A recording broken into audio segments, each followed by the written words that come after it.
folks, JD here, and today we're looking at this. This is the Eachine Tracker H101, and it's an indoor indoor helicopter.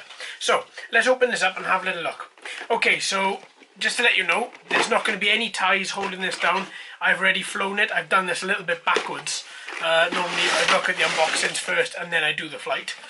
So in here what we get is we get our helicopter, we also get our transmitter, and we get our charger as well. So let's have a little look there. Let's put a couple of things to one side. Let's have a little look at this helicopter. So to begin with, we have quite a large looking helicopter. So if we look at the front, we have a plastic nose cone on here, blue and black, with H101 stickers on either side, or on one side, and on the other side you have Eachine. Inside this nose cone here, this is where your battery lives, and also on the underside this is where your LED is, and where your infrared receiver is as well, and your charging port, as well as your on and off switch. Now the on and off switch is extremely small. If you can just see that there, so you've got your charging port here, and then you've got your little on and off switch there also. Now there are very plasticky landing sprigs to this, so when it does land, it has got a little bit of a cushion. It does come down, it does spring a little bit there. That is quite good. Working our way further back, we have this aluminium sort of assembly here. Inside here we have something that I've never seen before on a brushed helicopter, especially an indoor one. You get yourself a little cover here which just covers the cogs, and all these cogs here, these actually turn the propellers around, turn the propeller arms, that the propellers will turn. So that in itself is covered. That's quite nice. So if you do come down quite hard inside, then you shouldn't be damaging any of the cogs inside there. And also, if it is spinning, which I recommend you turn off before you approach, if you are to grab the helicopter, then your fingers aren't going to be hitting these cogs either. Now further back we have this bar towards the back, which actually holds all the cabling for the rudder. Now the rudder itself has a little motor inside here.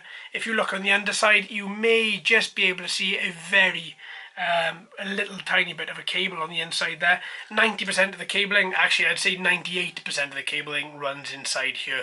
You've just got that little bit there on the underside. So there's nothing that you can pull, there's nothing that can actually get caught up in your bag or however you transport these. So therefore that's quite good. So all in all, I quite like the look of this. I think it's quite a nice little helicopter. It's got some good support at the back here, albeit plastic, but still enough to strengthen the helicopter so that it can give a good flight. Now the propellers, we have 4 propellers, or should I say we have a pair of pairs. So we have one pair at the top, and then we have another pair at the bottom here. We have a nice little balance bar at the top. That, as I'm sure you're aware, just balances the propellers, and also when you do turn as well, then it does turn the top set of propellers also to enable the helicopter to turn. Now, all in all, I think that's quite nice. Now, as it's an indoor helicopter, it's not going to be anywhere near that 250 gram limit, but what exactly does this weigh? So let's pop it on here. You're looking at 52 grams with the battery. The battery doesn't come out, so that is its flying weight, 52 grams. So there are a couple of things that I have forgotten to mention. One of them being the battery is 3.7 volt, 180 milliamp hour.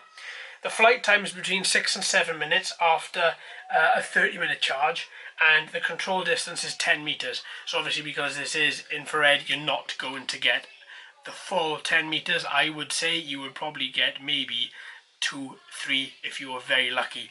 Now, as we are going to be flying indoors, we're not going to be doing a range test with this, because quite literally I have flown this outdoors. I know exactly what happens. The helicopter motors just shut off and it falls to the floor.